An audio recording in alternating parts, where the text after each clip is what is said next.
Then I started to blog about him probably about 2 years ago now, only because at that stage we were in a really happy place where we just loved him for who he was, admired so much about him, but really appreciated how funny he is. And he really is funny. He's been funny since he was tiny, and I don't think he means to be funny at all, but he is actually hilarious. And everybody kept saying, well, you should write these stories down because he's so funny. And they've been saying that for years, and a few times I did start to write in notebooks and things, and then I'd sort of just not keep it up. And then once social media sort of emerged, I can't remember why, one day I thought, oh, well, I'll give it a go and write one story it was about when I was locked out. And so I did that and put a photo on it. And when I did it, I sort of thought, I didn't have a clue that anyone would read it. I sort of thought, it's a way of beginning to collect these funny stories about him. So if I do decide to write about them, I've actually got them written on this space. It's public, but who's going to look at it? And I think I put the link on Facebook. And I was really surprised that there was like an instant response to what I'd written. And it wasn't just, I assumed that if I put it on Facebook, it'd be like my friends on Facebook would maybe read it. They might not. I didn't know if they would or not. But of course, it seemed to reach further than that, and people I don't know looked at it. And it sort of got read quite a lot. And I was really surprised by that. And then I just kept adding bits to it now and again.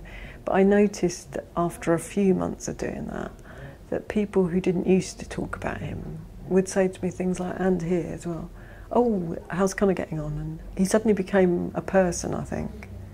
Or they'd laugh about something I'd written about, or they'd say, oh, you know, that looked like fun. And it became a way of allowing him his own space, I think, to be, which was interesting because a couple of people sort of like, oh, you're writing about your son, should you be doing that? This whole, whose story is it, and should I be writing about him? So it was an interesting response. I think that most of all it was overwhelmingly positive, with a couple of people saying, I'm not sure if you should do that. But I do think he gets talked about all the time, and people actually respond to him as a human being, I think, rather than this special needs object. So yeah, it's been a positive experience. I've given that a bit of thought, and I do think it's my story too. But also I think because the benefits for Connor and the understanding around him, and also because the blog gets followed by quite a few social workers and social work students, and it is used in that way as well. I sort of think actually it's really important that these things are known about and these experiences are shared. So I don't have a problem with it being his story or my story at all. I used to, when he was at home, I used to show him them.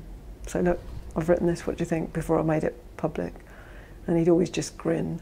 So, you know, it's really a nice outlet to, because it's been a few times recently with our recent traumas, where if something's happened or I've had a really sort of hugely traumatic day, it's quite interesting because Richard's really understanding about this now, but it's actually easier for me to sit and write it than chat to him about it.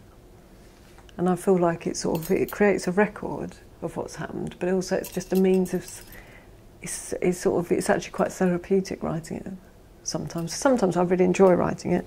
Sometimes I don't write on it for days because there's nothing to write. And then sometimes I will literally sit down on the computer at midnight and start to write something that's been hugely upsetting. But once, because I can't sleep, but once it's written, I feel like, oh good, I'll go to bed now.